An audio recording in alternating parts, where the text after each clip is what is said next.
은퇴 후 후회하지 않으려면 삶의 질을 높이는 현명한 선택 3가지. 인생은 60부터 라는 말 많이 들어보셨죠? 하지만 막상 은퇴를 하고 나면 뭘 해야 할지 막막하고 후회되는 일들이 하나둘씩 떠오르기도 합니다. 저도 얼마 전 은퇴를 하고 나서야 깨달은 것들이 참 많습니다. 그래서 오늘은 제 경험을 바탕으로 은퇴 후 삶의 질을 높이는 현명한 선택 3가지를 여러분께 말씀드리려고 합니다. 1. 건강관리 돈보다 중요한 자산. 건강 잃으면 다 잃는다라는 말 괜히 있는 게 아닙니다. 젊을 때는 돈 벌고 자식 키우느라 건강을 챙길 여유가 없었을지도 모릅니다. 하지만 은퇴 후에는 건강이 최우선입니다. 건강해야 하고 싶은 일도 하고 여행도 다니고 가족들과 행복한 시간을 보낼 수 있습니다. 저도 젊었을 때는 밤샘 근무도 밥 먹듯이 하고 운동은 숨쉬기 운동밖에 안 했습니다. 그러다 보니 은퇴 후에 여기저기 아픈 곳이 생기고 병원에 가는 날이 많아졌습니다. 그제야 건강의 중요성을 깨달았지만 이미 늦은 후였습니다. 그럼 어떻게 건강을 관리해야 할까요? 규칙적인 운동 헬스장에 등록하거나 등산, 수영, 자전거 타기 등 자신에게 맞는 운동을 찾아 꾸준히 해야 합니다. 저는 요즘 매일 아침 공원에서 친구들과 배드민턴을 치는데 몸도 마음도 건강해지는 느낌입니다. 균형 잡힌 식사 인스턴트 음식이나 맵고 짠 음식은 피하고 채소와 과일을 충분히 섭취해야 합니다. 저도 예전에는 라면이나 햄버거를 자주 먹었는데 요즘은 아내가 정성껏 차려주는 집밥을 먹으니 속도 편하고 건강해지는 것 같습니다. 정기적인 건강검진 혹시 모를 질병을 조기에 발견하고 치료해야 합니다. 저도 얼마 전 건강검진을 받았는데 다행히 큰 이상은 없었습니다. 하지만 앞으로도 꾸준히 검진을 받아 건강을 관리할 생각입니다. 충분한 수면, 잠을 잘 자야 몸도 마음도 회복됩니다. 저도 예전에는 잠을 자주 설쳤는데 요즘은 규칙적인 생활을 하고 자기 전에 따뜻한 우유를 마시니 잠도 잘 오고 개운하게 일어납니다. 스트레스 관리. 스트레스는 만병의 근원입니다. 명상, 요가, 취미 활동 등을 통해 스트레스를 해소해야 합니다. 저는 요즘 사진 찍는 취미에 푹 빠져 있는데 스트레스도 풀리고 삶의 활력도 생겼습니다. 2. 새로운 도전. 배움에는 끝이 없다. 나이 먹었다고 배움을 멈추면 안 됩니다. 은퇴 후에는 시간적 여유가 생기므로 평소 배우고 싶었던 것들을 배우고 도전해 볼 수 있는 좋은 기회입니다. 새로운 것을 배우면 뇌도 활성화되고 자신감도 생기고 삶의 만족도도 높아집니다. 저도 은퇴 후에 뭘 해야 할지 막막했는데 우연히 문화센터에서 스마트폰 강좌를 듣게 되었습니다. 처음에는 어렵고 낯설었지만 꾸준히 배우다 보니 이제는 손자들과 영상통화도 하고 인터넷 쇼핑도 하고 SNS도 합니다. 새로운 것을 배우니 삶이 더욱 풍요로워졌습니다. 그럼 은퇴 후에 어떤 것들을 배울 수 있을까요? 외국어, 영어, 중국어, 일본어 등 외국어를 배우면 여행도 더욱 즐겁고 외국인 친구도 사귈 수 있습니다. 저도 요즘 영어 공부를 시작했는데 언젠가 해외여행을 가서 자유롭게 의사소통하는 꿈을 꿉니다. 악기, 피아노, 기타, 드럼 등 악기를 배우면 취미생활도 즐기고 스트레스도 해소할 수 있습니다. 저도 예전부터 기타를 배우고 싶었는데 이번 기회에 도전해 볼 생각입니다. 미술, 그림, 서예, 도예 등 미술을 배우면 예술적 감각도 키우고 작품을 통해 자신을 표현할 수 있습니다. 저희 아내는 요즘 수채화를 배우는데 그림을 그릴 때마다 행복해하는 모습을 보니 저도 덩달아 기쁩니다. 댄스, 방송 댄스, 탱고, 라인 댄스 등 댄스를 배우면 몸도 마음도 젊어지고 새로운 사람들과 어울릴 수 있습니다. 저희 동네에서는 라인 댄스 동호회가 활발하게 활동하는데 저도 언젠가 용기를 내서 참여해 볼 생각입니다. 컴퓨터 활용 능력을 키우면 인터넷 검색, 문서 작성, 사진 편집 등 다양한 작업을 할 수 있습니다. 저도 컴퓨터 강좌를 들은 후에 블로그를 시작했는데 제 생각과 경험을 다른 사람들과 공유하는 재미에 푹 빠져 있습니다. 3. 사회적 관계. 함께 웃고 즐기는 삶. 혼자서는 행복할 수 없습니다. 은퇴 후에는 직장 동료들과의 관계가 끊어지고 자녀들도 독립하면서 외로움을 느끼기 쉽습니다. 하지만 사회적 관계를 유지하고 새로운 사람들을 만나면 삶의 활력을 얻고 정신 건강에도 좋습니다. 저도 은퇴 초반에는 집에만 있으면서 무료함과 외로움을 느꼈습니다.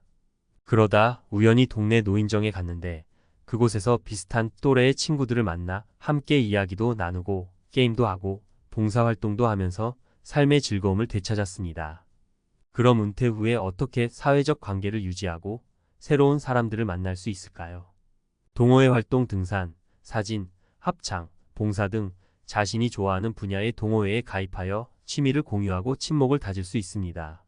저도 사진 동호회에 가입하여 출사도 다니고 사진 전시회도 열면서 즐거운 시간을 보내고 있습니다.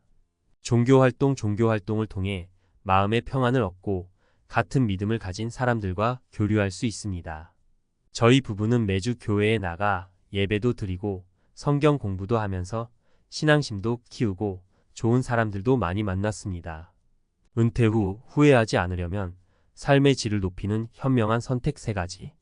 인생은 60부터 라는 말 많이 들어보셨죠? 하지만 막상 은퇴를 하고 나면 뭘 해야 할지 막막하고 후회되는 일들이 하나둘씩 떠오르기도 합니다. 저도 얼마 전 은퇴를 하고 나서야 깨달은 것들이 참 많습니다. 그래서 오늘은 제 경험을 바탕으로 은퇴 후 삶의 질을 높이는 현명한 선택 3가지를 여러분께 말씀드리려고 합니다. 1. 건강관리. 돈보다 중요한 자산. 건강 잃으면 다 잃는다라는 말 괜히 있는 게 아닙니다. 젊을 때는 돈 벌고 자식 키우느라 건강을 챙길 여유가 없었을지도 모릅니다. 하지만 은퇴 후에는 건강이 최우선입니다. 건강해야 하고 싶은 일도 하고 여행도 다니고 가족들과 행복한 시간을 보낼 수 있습니다. 저도 젊었을 때는 밤샘 근무도 밥 먹듯이 하고 운동은 숨쉬기 운동밖에 안 했습니다. 그러다 보니 은퇴 후에 여기저기 아픈 곳이 생기고 병원에 가는 날이 많아졌습니다. 그제야 건강의 중요성을 깨달았지만 이미 늦은 후였습니다. 그럼 어떻게 건강을 관리해야 할까요? 규칙적인 운동 헬스장에 등록하거나 등산, 수영, 자전거 타기 등 자신에게 맞는 운동을 찾아 꾸준히 해야 합니다. 저는 요즘 매일 아침 공원에서 친구들과 배드민턴을 치는데 몸도 마음도 건강해지는 느낌입니다. 균형 잡힌 식사, 인스턴트 음식이나 맵고 짠 음식은 피하고 채소와 과일을 충분히 섭취해야 합니다. 저도 예전에는 라면이나 햄버거를 자주 먹었는데 요즘은 아내가 정성껏 차려주는 집밥을 먹으니 속도 편하고 건강해지는 것 같습니다. 정기적인 건강검진, 혹시 모를 질병을 조기에 발견하고 치료해야 합니다. 저도 얼마 전 건강검진을 받았는데 다행히 큰 이상은 없었습니다. 하지만 앞으로도 꾸준히 검진을 받아 건강을 관리할 생각입니다. 충분한 수면, 잠을 잘 자야 몸도 마음도 회복됩니다. 저도 예전에는 잠을 자주 설쳤는데 요즘은 규칙적인 생활을 하고 자기 전에 따뜻한 우유를 마시니 잠도 잘 오고 개운하게 일어납니다. 스트레스 관리. 스트레스는 만병의 근원입니다. 명상, 요가, 취미 활동 등을 통해 스트레스를 해소해야 합니다. 저는 요즘 사진 찍는 취미에 푹 빠져 있는데 스트레스도 풀리고 삶의 활력도 생겼습니다. 2. 새로운 도전. 배움에는 끝이 없다. 나이 먹었다고 배움을 멈추면 안 됩니다. 은퇴 후에는 시간적 여유가 생기므로 평소 배우고 싶었던 것들을 배우고 도전해 볼 수 있는 좋은 기회입니다. 새로운 것을 배우면 뇌도 활성화되고 자신감도 생기고 삶의 만족도도 높아집니다. 저도 은퇴 후에 뭘 해야 할지 막막했는데 우연히 문화센터에서 스마트폰 강좌를 듣게 되었습니다. 처음에는 어렵고 낯설었지만 꾸준히 배우다 보니 이제는 손자들과 영상통화도 하고 인터넷 쇼핑도 하고 SNS도 합니다. 새로운 것을 배우니 삶이 더욱 풍요로워졌습니다. 그럼 은퇴 후에 어떤 것들을 배울 수 있을까요? 외국어, 영어, 중국어, 일본어 등 외국어를 배우면 여행도 더욱 즐겁고 외국인 친구도 사귈 수 있습니다. 저도 요즘 영어 공부를 시작했는데 언젠가 해외여행을 가서 자유롭게 의사소통하는 꿈을 꿉니다. 악기, 피아노, 기타, 드럼 등 악기를 배우면 취미생활도 즐기고 스트레스도 해소할 수 있습니다. 저도 예전부터 기타를 배우고 싶었는데 이번 기회에 도전해 볼 생각입니다.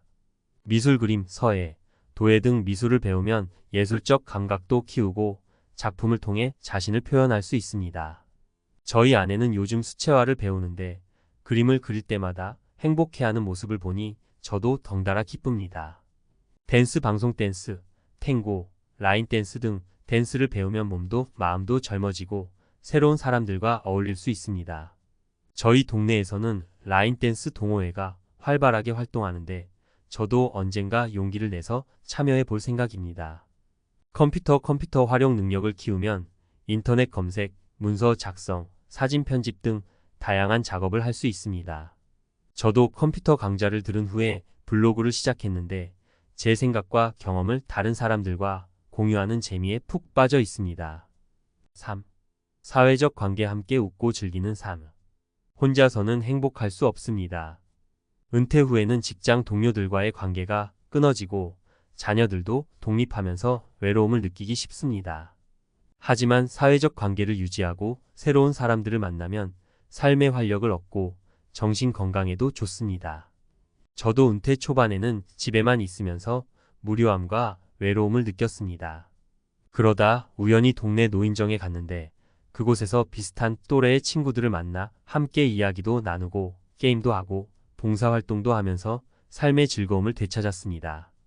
그럼 은퇴 후에 어떻게 사회적 관계를 유지하고 새로운 사람들을 만날 수 있을까요? 동호회 활동 등산, 사진, 합창, 봉사 등 자신이 좋아하는 분야의 동호회에 가입하여 취미를 공유하고 친목을 다질 수 있습니다. 저도 사진 동호회에 가입하여 출사도 다니고 사진 전시회도 열면서 즐거운 시간을 보내고 있습니다. 종교 활동을 통해 마음의 평안을 얻고 같은 믿음을 가진 사람들과 교류할 수 있습니다. 저희 부부는 매주 교회에 나가 예배도 드리고 성경 공부도 하면서 신앙심도 키우고 좋은 사람들도 많이 만났습니다. 재능 기부 자신의 재능을 활용하여 다른 사람들을 돕고 사회에 기여할 수 있습니다. 저는 예전에 회사에서 회계 업무를 담당했는데 요즘은 지역 아동센터에서 아이들에게 컴퓨터를 가르쳐주고 있습니다. 아이들의 밝은 웃음을 보면 보람도 느끼고 삶의 의미도 찾게 됩니다. 평생교육 프로그램에 참여하여 새로운 것을 배우고 다양한 사람들과 교류할 수 있습니다. 저희 동네 주민센터에서는 어르신들을 위한 다양한 프로그램을 운영하는데 저도 캘리그라피 강좌에 참여하여 새로운 취미도 갖고 좋은 친구들도 사귀었습니다.